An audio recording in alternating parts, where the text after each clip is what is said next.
convidar agora os palestrantes Almir Tosse, Roberval Lobo, Sérgio Caetano para discorrer sobre o tema eubiose livre e que todos possam fazer suas perguntas, que eles responderão à luz da ciência das idades, que hoje tem o nome de eubiose. Não sei se isso está ligado.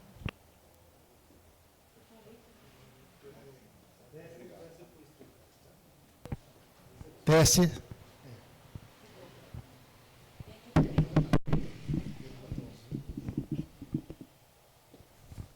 Cadê o Sérgio? Sérgio está aí. Tá. Bom, Almir, eu aqui no centro, Sérgio Caetano à minha esquerda, Roberval Lobo à minha direita. Tá? Já vi aqui que tem gente que não é da sociedade. Vocês são da sociedade? Não? Também não? Bom, quer começar, Roberval? Não? Só um preâmbulo aqui antes das perguntas, né? Sobre o que eu estava falando com o Eduardo antes, né? Que Deus, que é a unidade, né, se manifesta, né, através da Trindade, né, que é Pai, Filho e Espírito Santo, né, embora que o Espírito Santo a igreja esconda que é a mãe, né? Então, Deus vem como a mente, né?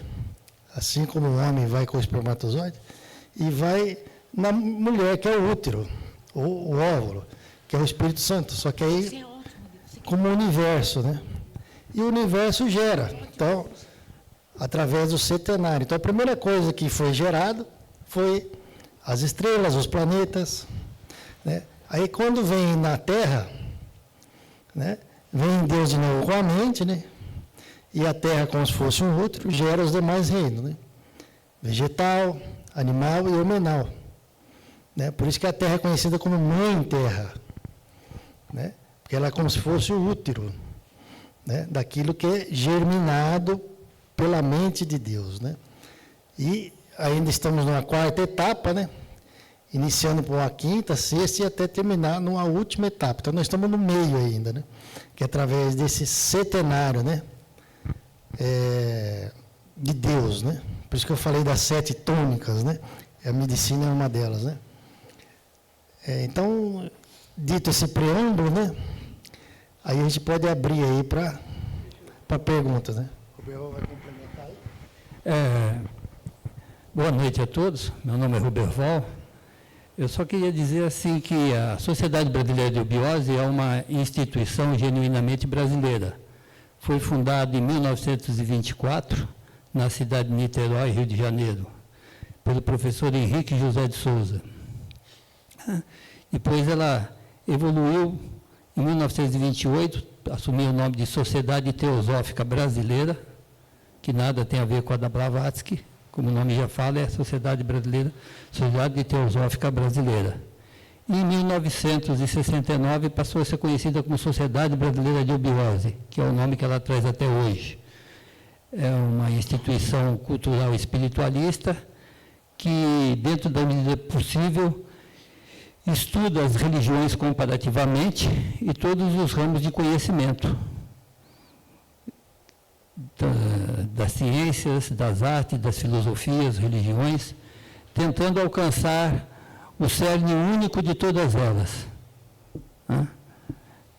Na busca da verdade. É só isso que só essa introdução, mas vocês ficam à vontade para perguntar aí o que precisar, se o irmão quiser falar. Eu só desejo boa noite a todos. Meu nome é Sérgio, tá bom? É isso.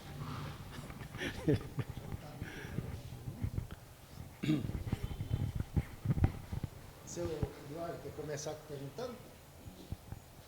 Ele tem um microfone, ele vai até lá e fica com vocês. Tá. Quer perguntar?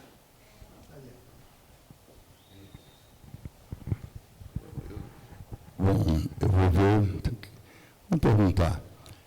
Ele falou em estudo comparativo de religiões. É interessante esse pensamento, ainda mais no mundo de hoje, a gente tentar convergir um pensamento único sobre o fundamento da vida e do desenvolvimento da vida. Numa das minhas passagens, eu achei que eu era budista.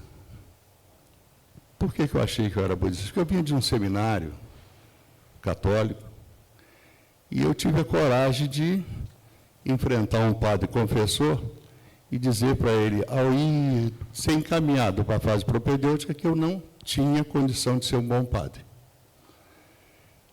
Mas, porque não, eu tenho muito questionamento que eu não estou conseguindo resolver. E preciso sair, né? Ele pegou, autorizou, fique fora e depois você volte. E nesse meio tempo de ficar fora, eu descobri que realmente ser padre não era coisa para mim. Eu não seria um bom padre. Eu descobri que eu gostaria de ser médico. E aí encaminhei. Nesse meio tempo, fui para São Paulo estudar, conheci o budismo. E aí comecei a estudar aquilo profundamente, né? E aí tudo que era relacionado, Blavatsky, né? E passando por isso aí tudo, chegamos no budismo puro. E aí, persistindo naquilo ali, e, como sempre, na busca de uma verdade que a gente, né, acha que está fora da gente. Isso que é o fundamento. A gente sempre acredita que a verdade está no próximo passo, fora da gente. E tive contato com os escritos de um monge inglês chamado Thomas Merton, e o Thomas Merton escreveu e conseguiu fazer paralelos muito sólidos entre budismo e cristianismo. E ele fez o fundamento do budismo cristão, mostrando como que é possível o ser humano viver, conviver e tentar a convergência entre as várias fontes de pensamento, entre as várias fontes de espiritualidade, se ele estiver aberto para isso. Até eu estava falando para minha esposa do lema da eubiose, o spes messis in semine, que é exatamente isso. A boa colheita depende da semente. E a semente depende da terra encontrada, né? Aí você tem a convergência, porque você vai para a parábola do semeador e você vê que precisa de uma boa terra e uma boa semente, mas uma boa terra. E aí ele conseguiu mostrar isso muito firmemente, sabe? Que é possível você fazer a união dessas coisas. Basta ter o coração aberto, mente aberta. Aí eu vou lá no ateu, né, inglês, e ele diz que 3 coisas movimentaram a vida dele. A busca incessante da verdade, a intensa compaixão pelo sofrimento humano, e ele dizia o seguinte, a busca da verdade, a intensa compaixão pelo sofrimento humano e a crença infinita nos seres humanos. Essas 3 coisas, vindo de um ateu, me impactou na época. Aí eu persisti estudando isso aí, e hoje ele falando isso aí, o que ele falou, eu realmente cheguei nesse ponto aí, de acreditar, estou aqui porque acredito nisso, né? Que o fundamento é a verdade baseada no amor, e o amor e a verdade levando a uma crença, que ela pode ser única entre todos os seres. É isso. Então, eu queria saber de vocês, que eu estou vendo aqui pessoas que já estão numa fase de idade, como a minha, 78 anos, e estou preocupado em todas essas áreas, como eu estou na medicina também, com meus alunos lá eu ficava, como é que vai ser a renovação? Como é que vai ser a semente que virá? Se isso é preocupação para vocês, se não é preocupação, se vocês conseguem vislumbrar, né, como é que a gente pode trabalhar para trazer semente nova, para propagar mais isso, ou isso vai ficar em ciclo fechado e caminhando para a extinção? Como a medicina tradicional, verdadeira, está caminhando para a extinção. A medicina hoje é muito pragmática. O médico hoje, ele recém-formado, ele fala para mim assim, doutor, o senhor tem um plantão para mim aí no seu serviço? Eu fazia cirurgia cardíaca e CTI. 2 áreas difíceis, né? E fiz durante 50 anos isso. Aí eu falo, sim, tem. Aí ele pergunta, quanto que eu vou ganhar? Entendeu? E isso é altamente cansativo e incomoda muito isso. Esse pragmatismo de, eu vou fazer medicina, mas eu tenho que arrumar um convênio, porque sem convênio a gente não sobrevive. O paciente hoje, quanto que ele vai me pagar? No que eu vou trabalhar para ganhar mais? Sem notar que nós, os antigos, nós vivemos. Nós conseguimos construir a nossa vida, né, sem essa necessidade da corrida ao dinheiro. Eu estava falando para ele, eu tenho 5 filhos, 4 são médicos. Então, são 4 médicos, comigo 5. E é aquela história, sem essa busca desesperada pelo dinheiro. Então, a medicina hoje ficou pragmática. Eu acho que o pensamento humano também está ficando pragmático. E eu gostaria de saber de vocês, como é que a eubiose vê isso? Que consolo ela pode trazer para mim, né, e em tudo trazer para o mundo. Bom, eu vou falar só um pouquinho.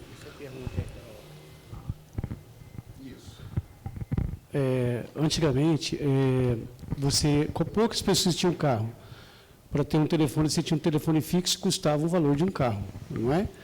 Então, a gente precisava muito dos vizinhos e tudo mais. Hoje em dia, descentralizou tudo isso aí. Cada um tem seu celular, todo mundo tem a opção de ter um carro, não é? Então, está descentralizando tudo, inclusive o conhecimento. A medicina tradicional vai desaparecer por causa disso.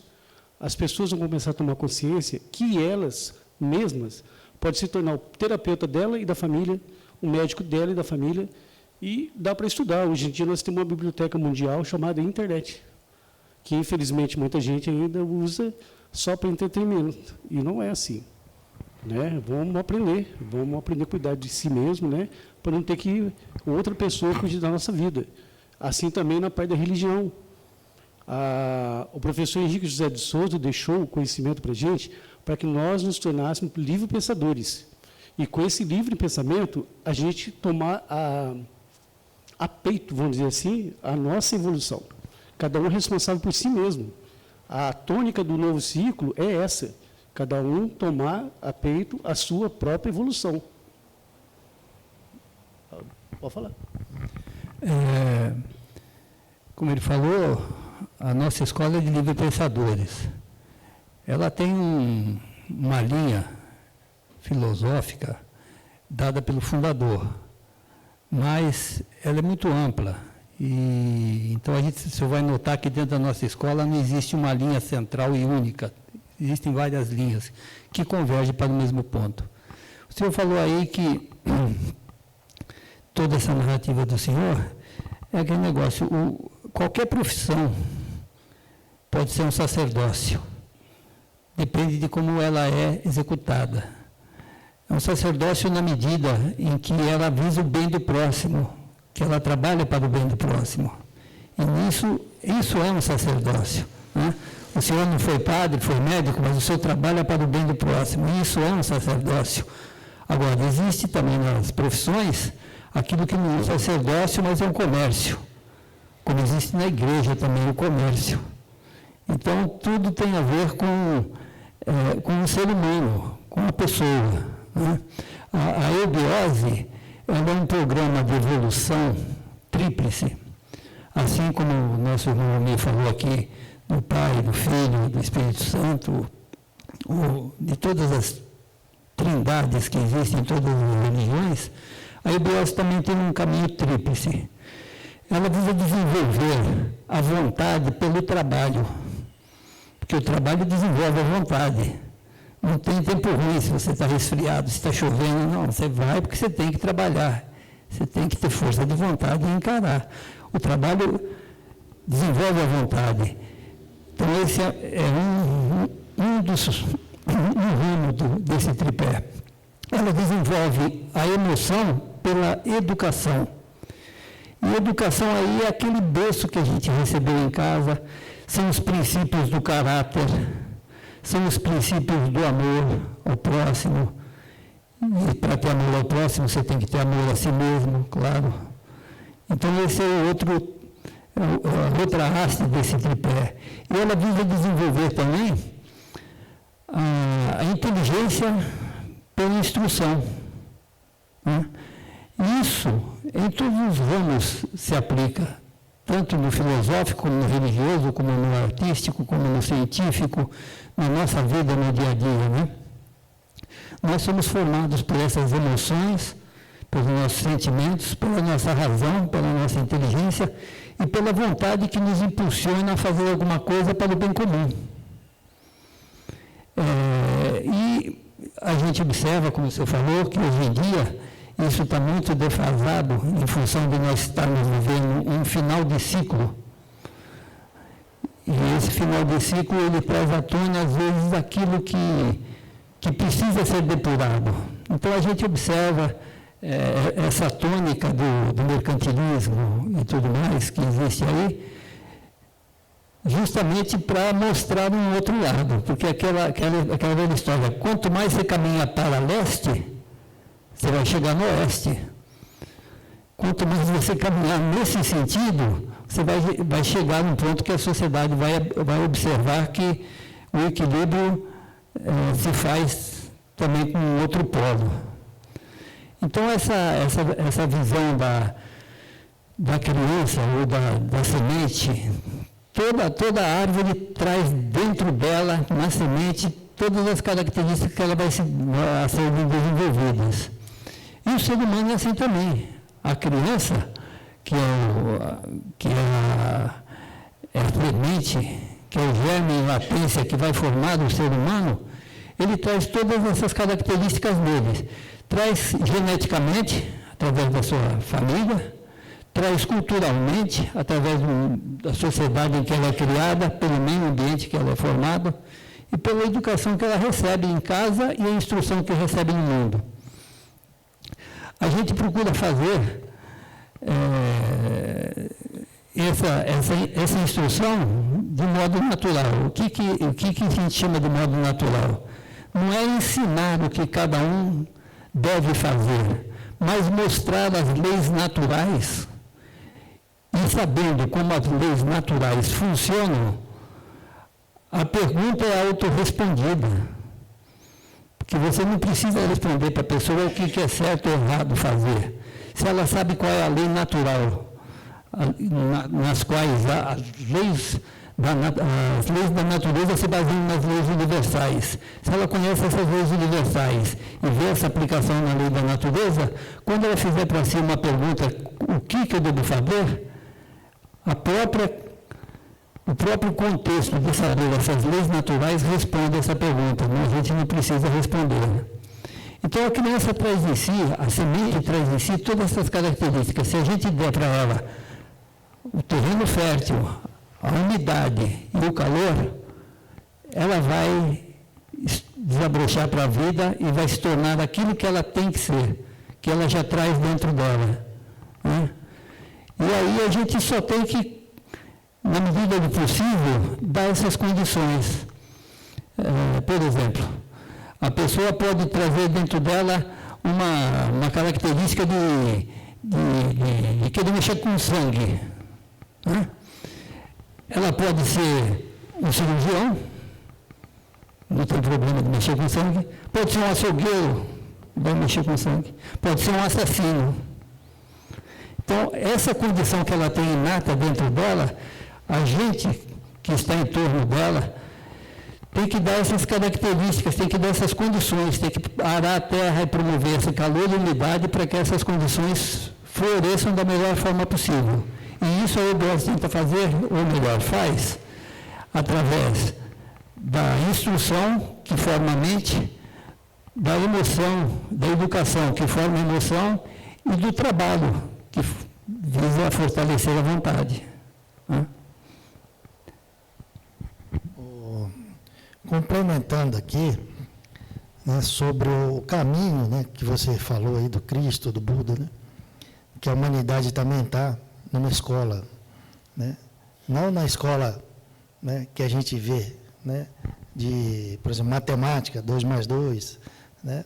Depois no ginásio, fração, depois equação de segundo grau, e assim sucessivamente.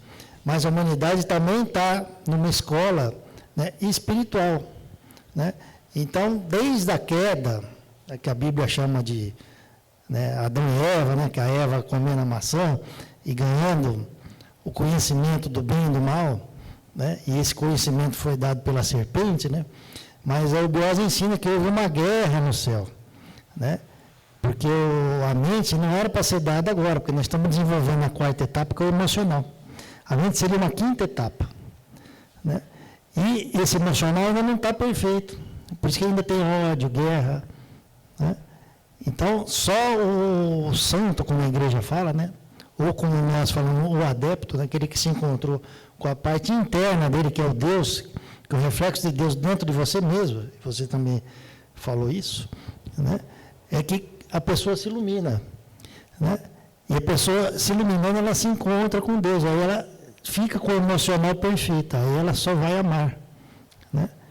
Então, a humanidade, ela ganhando a mente, né, que não devia ser dado, mas foi dado por ordem de Deus, só que a serpente se recusando a dar, houve uma guerra no céu entre o irmão mais velho, que a gente chama de Cristo, né, fazendo com que a serpente desse o mental para nós, através da queda dos anjos, né, e a Bíblia fala que os anjos cruzaram com as filhas dos homens, né, e a gente ganhando essa mente, né, o próprio Cristo também vem dar o conhecimento, através do que a gente chama de avataras, né, que é o conhecimento de Deus na face da terra.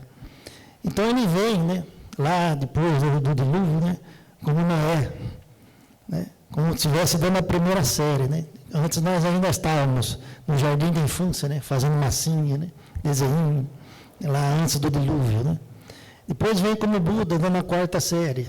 Depois vem como Cristo, dando ginásio. Depois vem como o professor Henrique José de Souza, que fundou o Eubose, dando colegial. Mas não existe religião errada. Assim como eu falei da ciência, né, da matemática, que no primário você aprende operação básica, né, depois no ginásio fração, depois equação e assim sucessivamente. A humanidade também vai aprendendo. Né? Então, todas elas levam ao céu. Todas as religiões, porque a função da religião é ligar, ou religar o homem a Deus. Né? Então, ele está indo de encontro a Deus. Então, veio o conhecimento científico, né? E veio o conhecimento divino, que caminha para e passo de acordo com a evolução do homem. Né? Até que, no futuro, nós vamos ter uma mente completa. Porque, por enquanto, nós só temos 10%, o gênio tem 12%. É a gênio, né? Então, a nossa mente foi dada só um pouquinho para nós. Né? Então, no futuro, né, nós vamos ter aí, né, 100% de mental, né? E o mental de Deus, que a gente não tem nada, né? O mental de Deus é igual a internet, né? Você vai lá, né, pesquisa no Google, lá, exemplo, Descobrimento do Brasil. Ele te dá lá um monte de site, o mais comum lá, o mais famoso, Wikimedia e Enciclopédia Livre. Aí você entra lá e fala assim, o Brasil foi descoberto em 1500, né? Então, o mental de Deus é a mesma coisa, você pensa, o conhecimento vem. Então, essa humanidade ainda não ganhou. Não precisa de professor, não precisa de escola. Né? Isso é futuro ainda. Quando a humanidade tiver com o emocional perfeito. Aí nós vamos ganhar o restante da mente. E aí, a questão da esperança da colheita reside na semente, que o senhor citou. Né? Nosso mestre falava assim, né? Se você não cuidar da semente, que é a criança, né, a semente se perde. Então, você tem que dar, como o Roberval falou, né, a instrução, a educação, o caráter, a cultura, né, as tônicas, né, do que ela precisa, né, não podia ser padre, mas podia ser médico, né, para que ela se desenvolva. Porque se você não cuidar da semente, o que acontece? O mal vai lá e pega. Você bota lá uma pessoa evoluída numa favela, o mal não vai pegar ela. Mas a maioria não é evoluída. A maioria é nova, não tem muitas vidas passadas. Aí vai o tráfico e faz aquela semente se perder. E a semente se perdendo, só um milagre para recuperar ela. E depois que ela se perde, o que a gente faz? vai numa cadeia para ela se formar com mais mal ainda. Né? A gente não consegue proteger essa semente e também não consegue recuperá-la, fazendo com que haja um karma coletivo perante a sociedade. Por isso que o mal está cada vez maior, né? Então, é muito importante você proteger essa semente com educação integral, com políticas públicas, né? E outras coisas mais. E nós não fazemos isso, nós não fazemos como governo, não fazemos como sociedade, né? Como coletividade. Por isso que hoje estamos sofrendo um karma coletivo muito grande com isso. Então, a semente é muito importante. Por isso, o nosso lema, né, espécimes em sêmen, né, está no nosso brasão, que é fundamental isso daí. E também na nossa instrução, né, desde de criança, com os nossos filhos, né, tentando proteger essa semente. Perguntas? Mais alguém? Vocês? O que está chegando agora? O senhor quer fazer pergunta? Não? Senhor? Senhora? Senhora? Ninguém tem dúvida de nada mais. Almi, você falou algo muito interessante, que muitas pessoas, muitos seres, houve a queda, né? E muitas dessas pessoas tinham esse princípio da vontade e chegam até uma escola de iniciação. A princípio, eu não sabia bem por que chegou, mas agora eu entendi, pela sua explanação, que é o princípio da vontade, que o Roberval também chegou a falar, que essas pessoas chegam até uma escola de iniciação.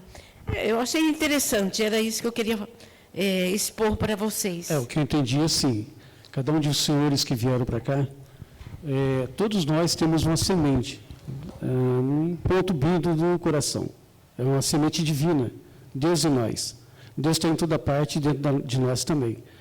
E é uma semente, e ela precisa germinar.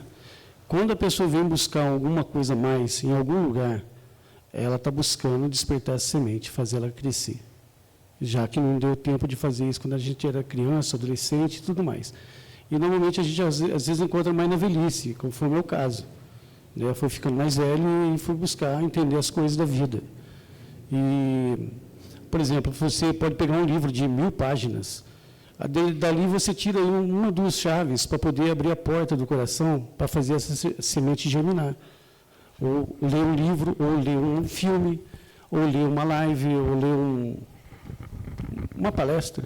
E ali você tira somente uma coisinha ou duas coisinhas que te servem. Mas essas aí são fortíssimas, porque elas são a chave para começar a abrir a porta do coração.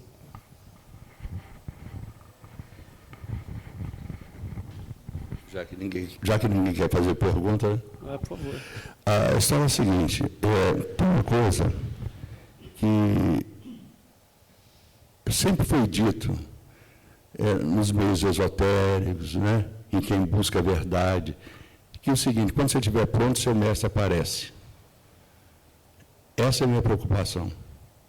Eu acho que nós estamos deixando muitas pessoas nos procurarem. E o Dalai Lama, na Eco 92, eu vi ele falando uma coisa, que o budismo precisava mudar. Por quê? Porque aquela história da salvação, a iluminação, é a tarefa pessoal e urgente. Ele achava que isso estava ficando nesse mundo moderno defasado, não servia mais para esse tipo de mundo. A tarefa é pessoal e urgente para mim e o mundo que me cerca. O que eu vou fazer com ele? Como é que eu vou me inserir nesse mundo?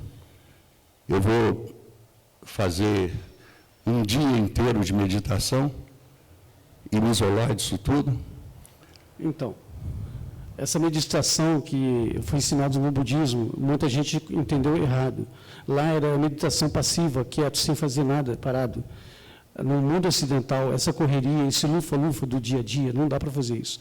A meditação desse sistema novo que está entrando, dessa nova tônica, é a meditação ativa, é estar atento ao seu dia a dia, o aqui e agora. Porque a maioria de nós vive na semana que vem, no mês que vem, e até o próximo Carnaval, ou o próximo Natal.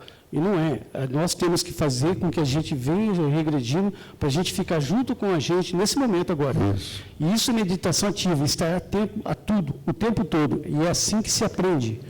A gente vai lendo no livro da vida, da nossa vida. Isso.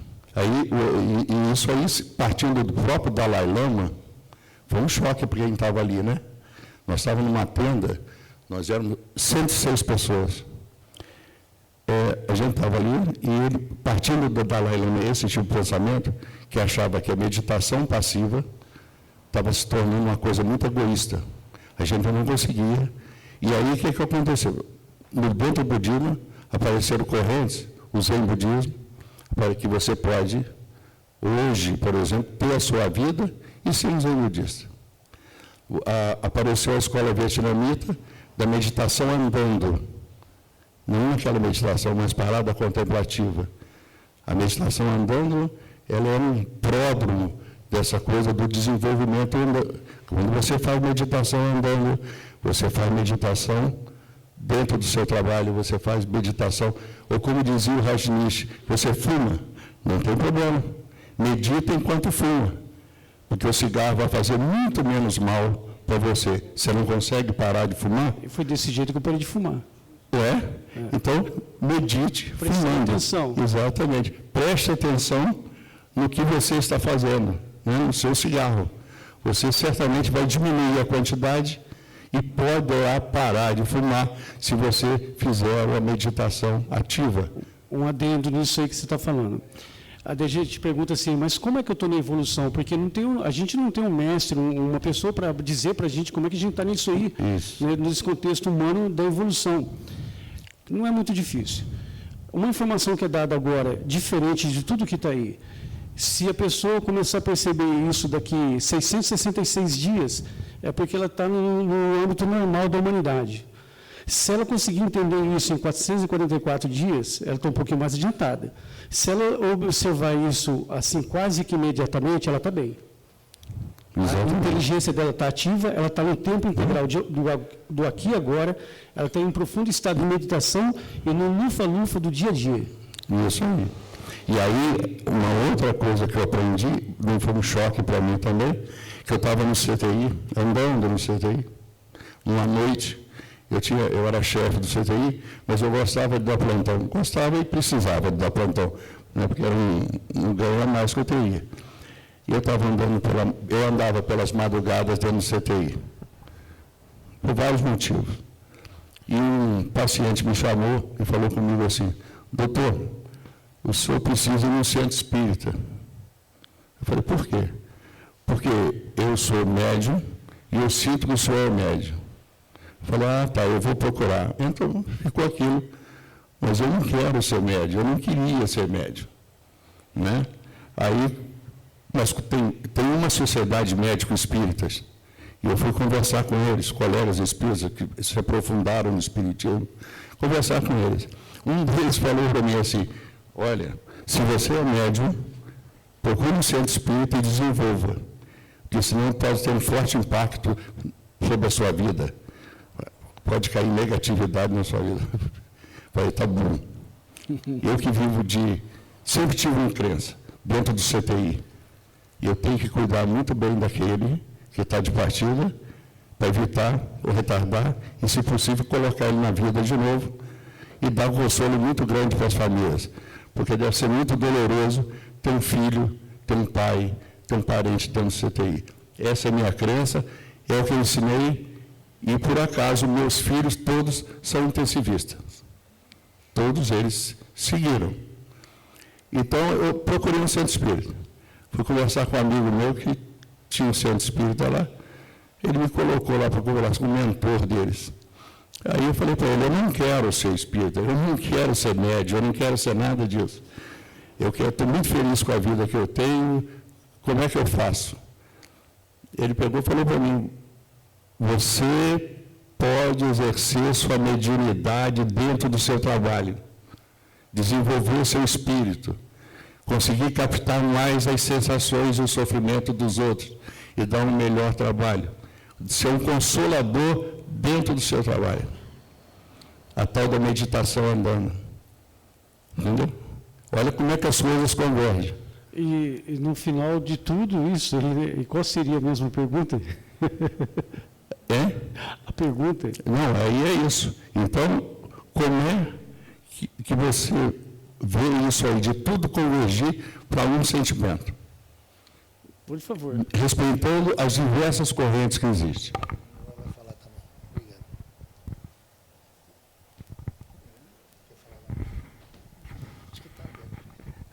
Então, realmente agora uma história de um camarada que foi para a Inglaterra e viu um jardim muito bonito. E naquele jardim tinha flores amarelas num canteiro, flores azuis no outro, flores vermelhas, flores brancas, cada um num canteiro um lado do outro, cada um com uma cor. E ele achou aquilo muito bonito, falou, vou lá para a minha terra e vou ver como é que faz isso e vou fazer também. E aí ele perguntou para o jardineiro como é que fazia. O jardineiro não teve dúvida, falou para ele direitinho, ele anotou tudo passo a passo. E ele chegou na terra dele e pôs em prática aquilo tudo que o jardineiro disse para ele como fazer. Semeou, regou, tratou com carinho. Aí quando nasceu tudo misturado, azul junto com amarela, com branca, com vermelha, não saiu igual estava lá como os ingleses tinham dito para ele. Certa feita ele voltou para lá e falou com o mesmo jardineiro, escuta, você me falou que tinha que fazer isso, e você falou, é isso mesmo. Mas eu fiz exatamente isso e não deu certo, nasceu tudo misturado. Aí eu falei, bom, mas aí você tem que somar 150 anos de prática que vem desde os meus antepassados até hoje. Então, o que eu quero dizer com isso? É que a bagagem de cada um é diferente e cada um tem aquilo que necessita num determinado momento, tem as suas necessidades num determinado momento, né? A gente tendo a primeira iniciação que a gente tem é a própria vida, é nascer, trabalhar, lutar pela família, ir em frente e conseguir as coisas que quer. Com o tempo, isso vai se tornando pouco. Você quer querendo mais. Aí encontra determinadas pessoas, determinadas conversas, determinados assuntos que te interessam, que mostram um horizonte que você não estava vendo. E aí você começa a ter contato, vamos dizer assim, com um mestre externo, que fala para você um monte de coisa que a gente absorve e vai botando em prática. Essa é uma segunda etapa. E numa terceira etapa, você se separa desse mestre e vai descobrir o mestre em si mesmo. Essa é a meditação. Né? É você ditar a si mesmo, meditar. O que é meditar? É ditar a mim. Mas quem dita a mim? Eu mesmo. Mas quem é eu? Esse é o problema. Porque a maior dificuldade que se tem é quando a pessoa chega e fala assim, quem é você? Aí o cara fala assim, eu sou Roberval, tenho 70 anos e trabalho nisso, minha função é essa. Isso não sou eu, isso é meu trabalho. Isso não sou eu, isso é meu nome. Quem eu sou? Então, essa é uma questão que aí a gente tem que voltar lá no jardineiro. Tem uma experiência de vida em cima disso. Porque o mestre diz que a gente encontra primeiro o mestre na vida, depois encontra o mestre externo, para depois encontrar esse mestre dentro da gente lá na frente, que é a gente mesmo. Porque, na verdade, o ensinamento é dado por um só, por aquele. Né? Por isso que todas as religiões, elas têm um liame comum. Né? Um Cristo, um Buda, um Odissé, Moisés, Kunaton, Forri, Quetzalcóatl, todos esses seres vieram trazer a mesma verdade adaptada ao mundo em que eles viviam, numa época em que eles viviam. Uma moralidade que tem a ver com a época também. Mas a verdade era uma só. Então, a essência divina, tanto faz ela estar sendo do Cristo, como do Buda, como de Moisés, como do Confúcio, todas elas são uma só, né? E a gente pensando sobre isso e meditando sobre isso, a gente vai crescendo nesse caminho. A gente vai somando nesse caminho. Mas cada um tem o seu próprio caminho em função do momento em que ele se encontra. Do momento de vida em que ele se encontra. Porque a gente nunca deixa de ter esses três mestres. A vida, o mestre externo que nos conduz e o próprio mestre interno. Para algumas coisas, eu aprendo com a vida. Outras, eu aprendo com o meu mestre que está fora de mim. E outras, eu aprendo com o mestre que está dentro de mim. Isso tudo misturado, por exemplo, o Senhor pode ser um mestre para mim. Vamos falar em medicina, com certeza o Senhor vai ser um mestre para mim.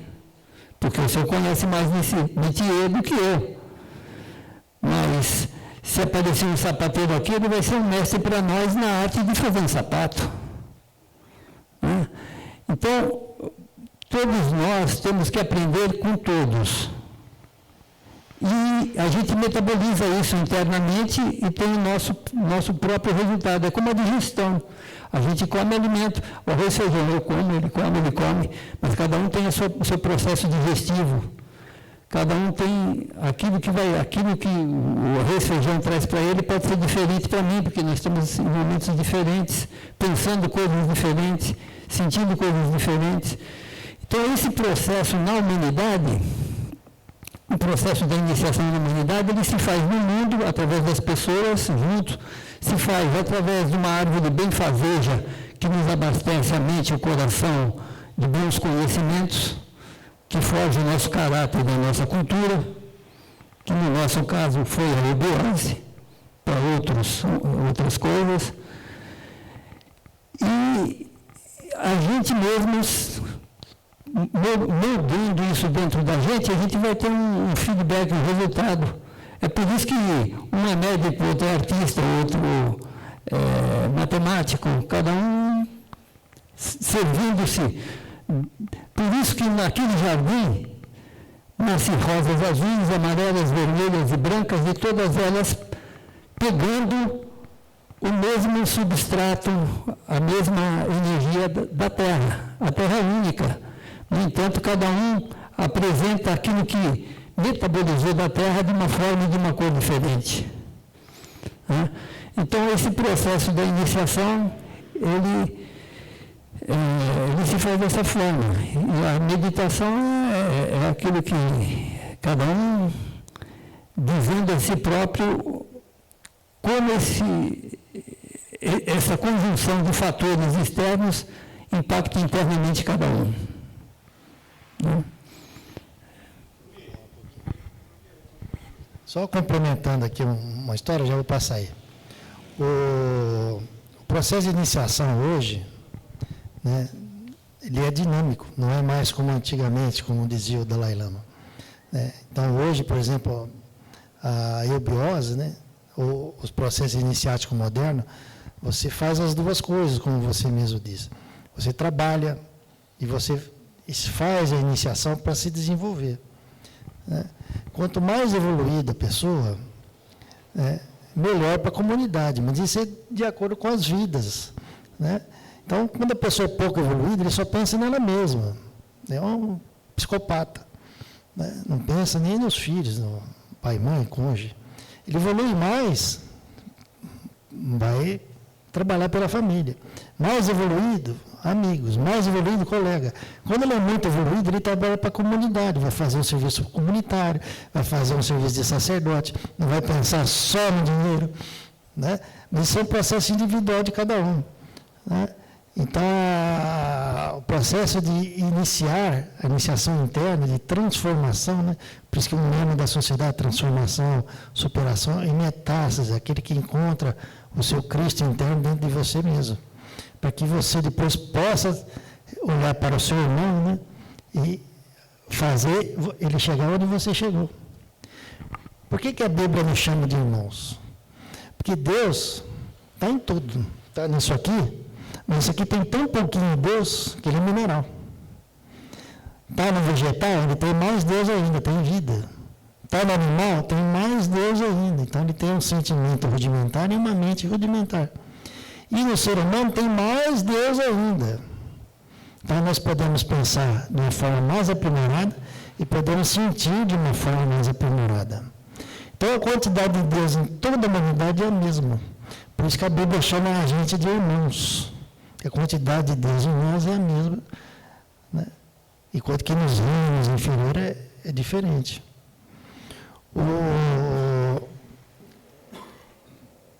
Eu ia falar um negócio, acabei esquecendo aqui na sequência aqui. Mas vamos abrir ali para a pergunta, se depois eu lembrar eu falo. Pois a gente vai escutando a resposta de vocês, e as respostas vêm da pergunta que a gente ia fazer, elas vêm chegando e você vai se satisfazendo com as respostas. Mas a minha pergunta é a seguinte.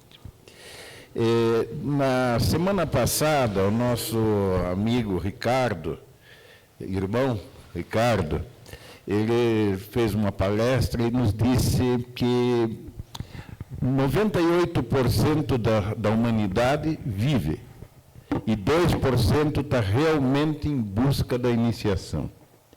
Então, com essa inversão de valores que hoje em dia a gente está vendo aí, não precisa nem...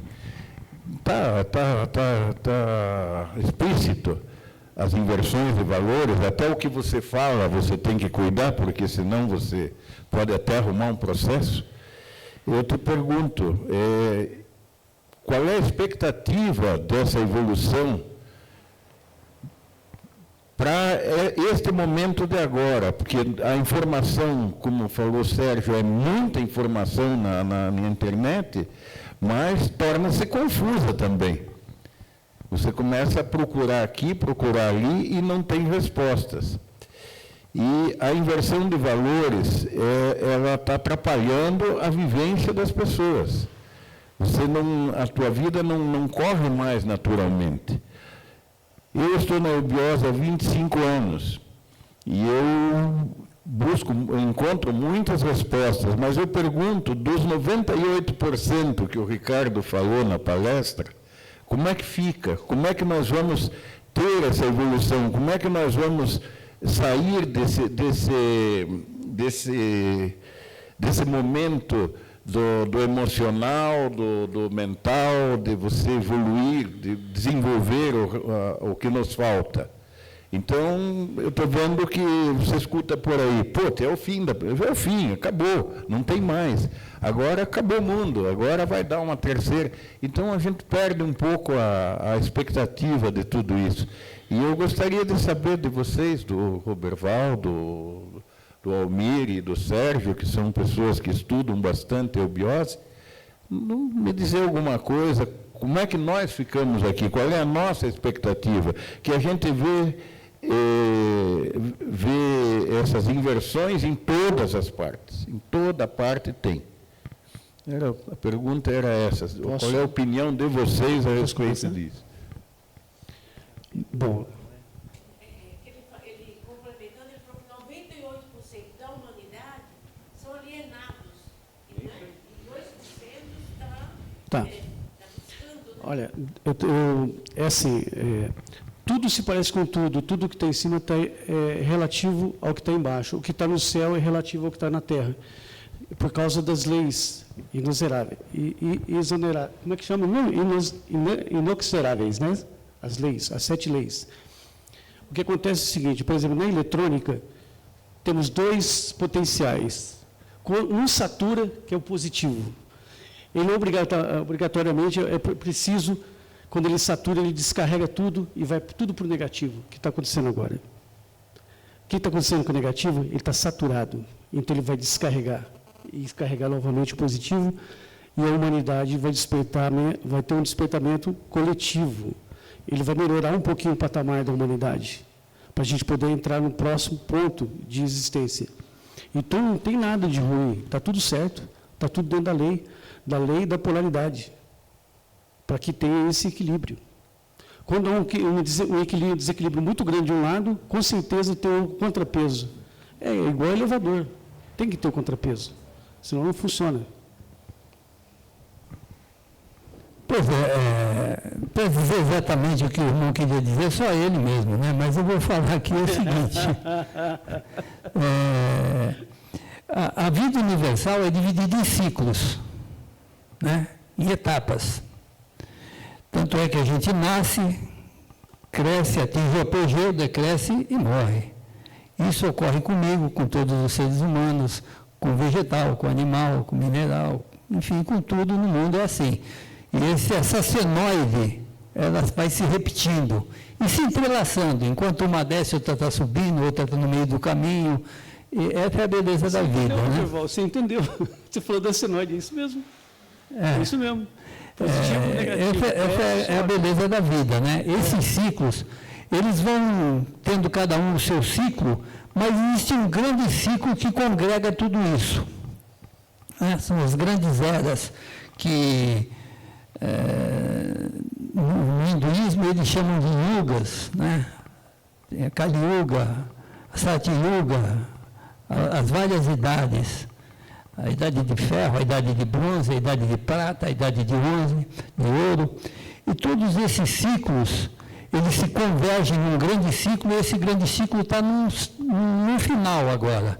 E nesse final de ciclo, todas essas coisas que ocorrem no mundo, elas se exacerbam, elas se mostram mais, porque... vamos dizer assim, quando termina um ciclo vai começar o outro, mas o esplendor do próximo ciclo é delimitado pelo final do ciclo anterior. Não sei se me faço entender. Vamos dizer assim, é o ciclo anterior com as suas deficiências evidentes, como a gente vive hoje no mundo, é que vai delimitar o esplendor do ciclo seguinte, porque esse ciclo seguinte vai responder a tudo isso e vai dar um direcionamento para tudo isso. Sabe?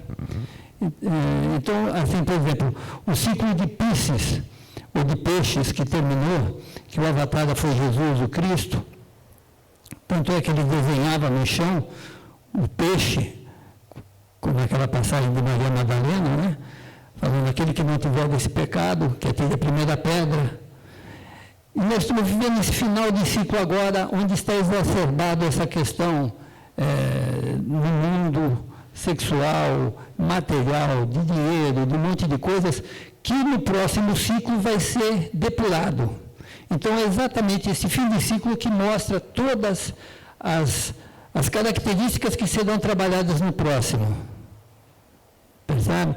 Assim como numa etapa da vida da gente, a gente quando chega no final de um trabalho e que a gente faz o balanço, a gente vê os prós e os contra, o que a gente vê? Aquilo que é positivo se aproveita e se acumula e se guarda como experiência. O que é negativo retorna para ser retrabalhado. Então, o que está acontecendo hoje no mundo é exatamente aquilo que vai retornar para ser trabalhado no próximo ciclo. Por isso que o próximo ciclo, o esplendor dele está baseado nesse final aqui. Ele está mostrando exatamente qual é o caminho que vai se seguir logo à frente. Então, isso que a gente vê é passageiro. Isso que a gente vê é simplesmente um final de uma etapa para o começo de uma outra. E ela está mostrando exatamente por onde tem que ser trabalhado isso.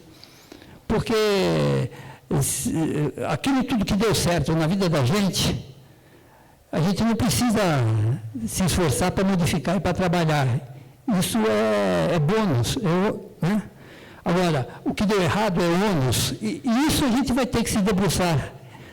Na vida pessoal de cada um, uma outra encarnação. Na vida pessoal de uma sociedade, um outro ciclo, uma outra fase.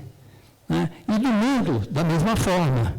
Por isso que você tem vários países atingindo o apogeu e o declínio. Você tem lá a Grécia, Roma, hoje Estados Unidos, e daqui a pouco vai ser outros. E por quê? Porque isso tudo vai acumulando, a evolução se faz de forma cumulativa, ela vai se acumulando nas coisas positivas, e as coisas negativas ela vai também se acumulando para ser solucionada no próximo ciclo. Então, o que eu diria para o irmão é o seguinte, esses 98%, ou essa parte que está aí evidenciando uma deficiência, é natural que assim seja para ser melhorado, né? Quando você termina um ano de estudo e você está ruim numa matéria, no ano seguinte você vai ter que se esforçar mais naquela do que nas outras, não é verdade? É natural. E isso é demonstrado pela própria vida e pelo próprio ciclo das coisas. Então, isso que a gente está vivendo, como diz nosso irmão, é uma coisa natural. Para a gente é dolorido, é custoso, porque a gente tem aí, sei lá, 80, 90, 70 anos de vida, e o ciclo do mundo é muito maior do que isso, né? Nós somos essas pequenas senoides englobadas por esse grande ciclo. Portanto, parece que, por mais que você faça para melhorar, você não consegue melhorar o mundo, e claro que não, porque o ciclo dele é muito maior que o nosso, engloba todos os menores. Né? Então, é uma questão de paciência, e é aquele tempo que você toma o fôlego para mergulhar. Almir, vai, por falar. Complementando, né, embora que tenha se falado muito, né, nós viemos de um reino anterior, que é o animal. Daí trazemos os caninos, né, nos dentes, né. Então estamos, como eu disse, né, com a mente, a quantidade de Deus maior que os outros reinos, mas não superamos ainda o reino anterior, né. Já éramos para estar lá com 2/3, segundo o mestre, né, humanos e só 1/3 animal. Mas a humanidade, 2/3 da humanidade, está só 1/3 homem e 2/3 animal. E o outro 1/3 da humanidade está meio a meio. Ou seja, a maior parte da humanidade, que é 2/3, ainda está mais animal do que humano. Então, esse mal que a gente traz do passado, como o Roberval disse, para ser transformado em bem, né, nos ciclos, para que depois se transforme em neutralidade dentro da gente mesmo. Né?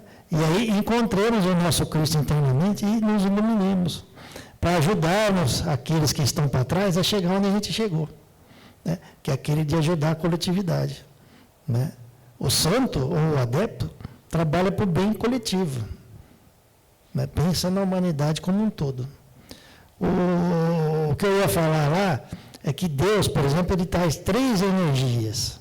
Uma que vem de cima, que a gente chama de forrate, que a gente absorve pelos chakras, né? Que vão dar no sistema endócrino, aí vem a parte de medicina, que vai dar no sangue. A outra energia de Deus, que é chamada de Kundalini, que vem de baixo, a gente absorve pelos alimentos através do nosso sistema digestivo, que vai dar no sangue. E a fusão dessas energias, Forrati e Kundalini, que é o ar, ou prana, a gente absorve pelo sistema respiratório, que vai dar no sangue, que é a parte animal que a gente traz do passado. Né? Então, essa parte evolutiva, quando você tem algum desequilíbrio dessas 3 energias, é que vai dar a doença, que precisa ser tratada. Ou da forma espiritual, né? Ou da forma científica.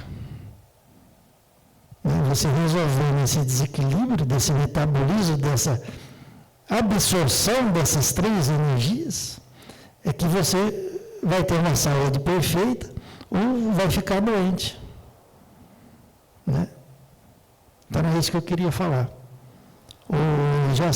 Nós começamos a palestra às 8h05, são 9h05, Então, já teríamos que encerrar. Tá? E muito obrigado a todos. Aqueles que se acham mais prontos para poder seguir o caminho da iniciação, tem o grau peregrino da eubiose, e você pode até se instruir perguntando para alguns instrutores, pessoa mais antiga da eubiose, que pode instruir vocês melhor, tá? Buscar um caminho mais... Queria lembrar também do reino animal, a coluna é horizontal. Isso. O luminal. Ereta. Um aviso que eu gostaria de dar, eu não sei se vocês todos conhecem o nosso templo, o Templo da Sociedade Brasileira de Eubiose, indo ali pela professora Henrique José de Souza. Ele está aberto amanhã para visitação, das 14 às 16 horas. Quem quiser conhecê-lo, é muito interessante, a arquitetura dele, inclusive. Né? Lá tem 2 salas museu e o próprio templo pode ser visitado, e tem um irmão lá que pode dar informações também. Se vocês tiverem interesse em conhecer, é um ponto turístico e interessante. Muito obrigado a todos pela paciência.